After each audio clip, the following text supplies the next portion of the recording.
Let's talk about talk. Let's go deep. We all have something to share. No share with Dr. Dave.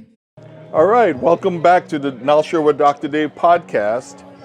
Here I am again, here at the Tucson Festival of Books, here in Tucson, Arizona. I am on the University of Arizona campus, over at the mall at the Tucson Festival of Books. So today we're going to talk about belonging and healing, creating awesomeness for yourself and others.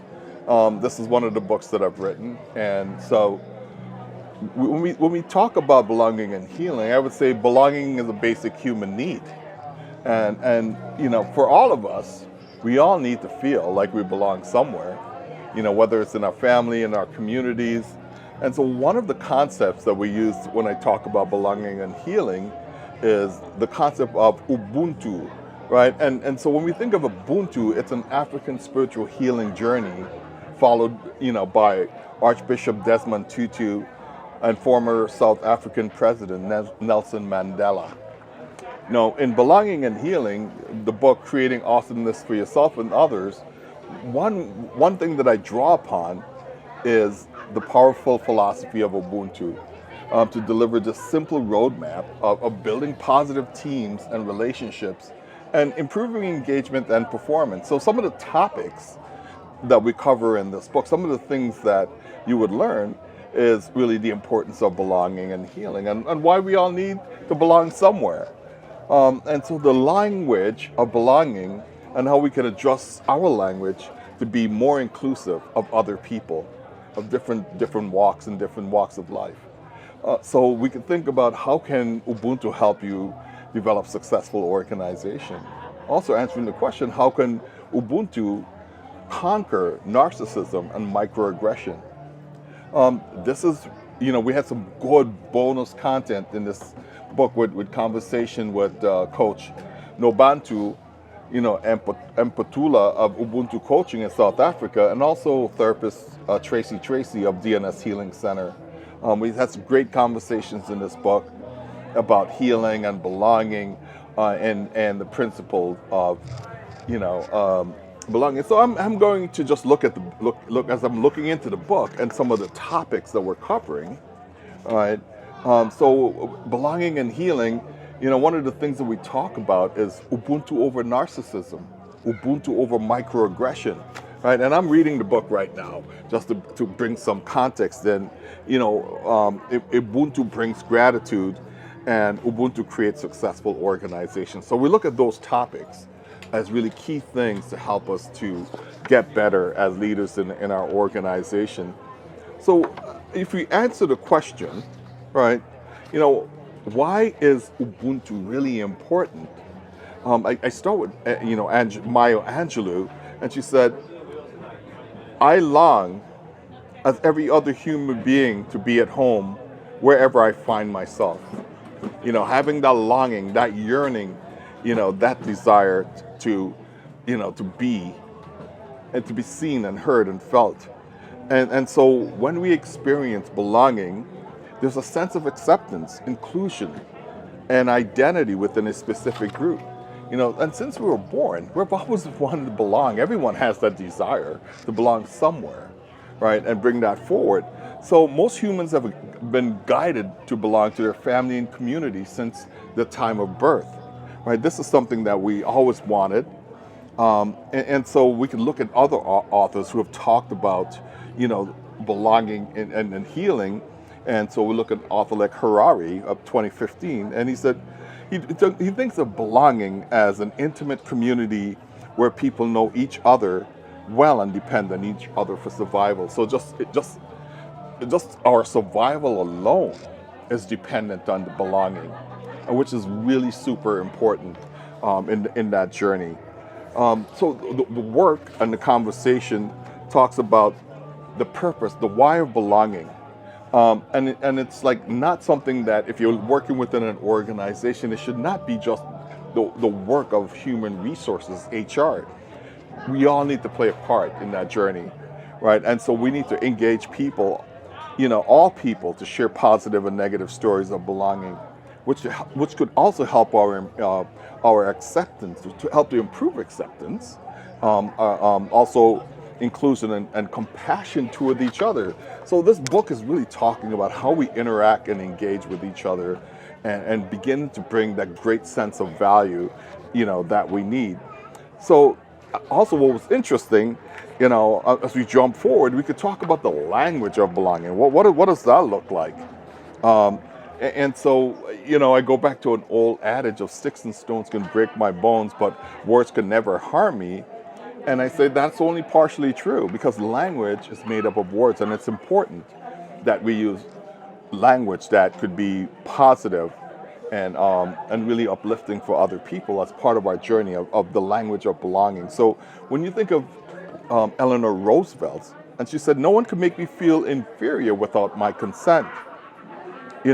It's only true when you are in a place of mental and emotional strength where that statement is actually true. Because if you're traumatized, permission, whatever we want to think about, if you're traumatized, you're going to have a hard time being able to say that no one can make me feel inferior without their consent. So this is something else that we're dealing with in the book in terms of looking at language, in terms of what could be really helpful and powerful. And so when I say the language of belonging, so we're talking about a tone of invitation, a voice of acceptance, and the sound of empathy, right, that we're talking about. That's what we're talking about in this book, right? And when we think of the tone of invitation, it's really helping us to say, bring your whole self, and you're welcome here. That's part of the conversation that we're having here. And the voice of acceptance says that you are enough. The sound of empathy rings out that we are envisioning what it's like to be in your shoes, what it's like to walk in your shoes, which is a powerful thing. And we think of the language of belonging, it reverberates with joy and laughter in the core of people receiving invitation, acceptance, and empathy. So it's very much a way for us to connect with each other, very much a way for us to, get better at things. So one of the concept that I wanted to just lean into is a little bit about Ubuntu itself, right? I think it's really important that we understand the concept of Ubuntu. And when I think of Ubuntu and the way that it's defined by Archbishop Desmond Tutu, he says, a person is a person through other people, through other persons. That's his definition of Ubuntu, that a person is a person through other persons, through other people, right? And so when we think of the fundamental meaning of Ubuntu, that it is that things we learn and experience are based on relationship with other people. And so I like to think that Ubuntu means I am because we are, or I am because you are, right? And so one of the things that the late Archbishop Desmond Tutu was able to do is working through the Truth and Reconciliation TRC commission. He started the healing process to make sure that people have an opportunity to come forward and be open about the wrongs that they have committed, and give someone also on the other side an opportunity to forgive that other individual, right? And that's the healing part of it. Forgiveness is the healing side of what I'm talking about here. And so that is a really powerful practice that you could have in any type of organization, because organizations will not thrive without belonging and healing. Belonging and healing is essential. And so when I say Ubuntu trumps narcissism, and because by its design, it's about equality, between each person, and not one person being superior to the other, right? And when we say Ubuntu over microaggression, And so when you think of those microaggressions or these subtle statements and actions that imply bias against another person, so Ubuntu itself really helps to dampen that down. And then, but also in Ubuntu as a practice helps to bring gratitude. And we're talking practicing the habit of equality with people in your family, community, or organization would ultimately lead to gratitude, right? Of just being overwhelmed by, narcissism, microaggressions, apathy, fear. This is one good practice that we could put into place and find success, right? And so I wanted to go in a little further and just talk about healing, which is the other side, right? We've talked about belonging and why it's important and the language of belonging. So healing is a really important aspect, and we all need it, right? Whether it's physical, mental, emotional, spiritual. It is something that we all need. So I think it was important for me as I'm walking toward the end of the day here at the Tucson Festival of Books that we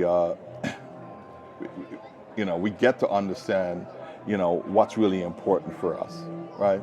Something that's really critical in our side. So one thing I wanted to share before I go any further is that, you could find the Belonging and Healing book and most of my books, on Amazon.com. I wanted to just share that out. And then also on www.drdaveduca.com as well. You could, find digital versions of the book, or you could even order printed versions of the book as well, so that you could just learn more and grow in the process. It's all a journey. That's what it's all about, right? And so when I think of healing, I'm saying healing is a slow process, and it really takes time for us to metabolize the experiences that that affected us physically, spiritually, and mentally. It's really important. So the healing journey oftentimes is oftentimes a response to trauma, which is the negative experiences that often affect other people. So this is also another thing that we have to be very mindful of and be aware of. So when you think of healing, I think of the concept of the root before the fruit, right? So we can't get fruit unless we have some roots put down for a tree in order for us to grow. And that helps, what we're talking about is that we need solid roots to support, a sustainable opportunity to bear fruit in our healing space, right? And so we have to be mindful that we need to, over time, when I said healing is a slow process, over time, we begin to lay down those fruits that allow us to be successful in the process, right? And also you think of healing, it's also just an antidote to trauma. It is important to go through that journey and this process for us to really allow us to metabolize all of the experiences that we have. It's also the ability for us to respond effectively to things. And so one of the healing power that I like to look into is forgiveness. It's hard. Forgiveness is hard. We know that. It's a tough thing to do. So forgiveness is a powerful state of spiritual, mental, and physical presence that allow us as a person to move beyond the trauma experienced. Now, I want to tell you this, that using the healing power of forgiveness is not easy.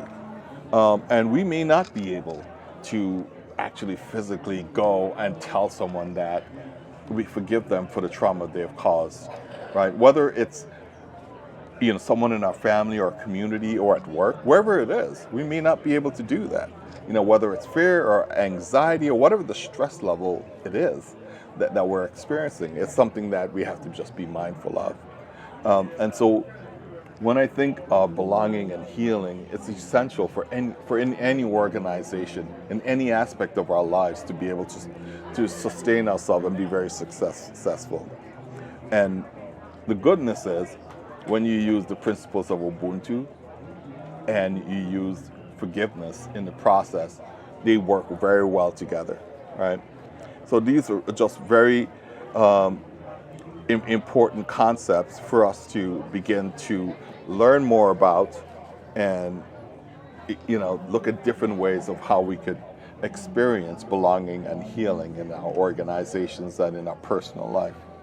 But so, with that, I just wanted to, as we're winding down the day here over at the Tucson Festival of Books, this is an opportunity for you to go out there and learn more about some of the books that I've put out there, and about belonging and healing, about delivering value, other topics that I've covered, looking at Ashanti Mwendo and that book series in terms of the work of a woman leading a technology company, and especially a woman of color, a black woman leading a technology company that deals with artificial intelligence and virtual reality, having success in that context.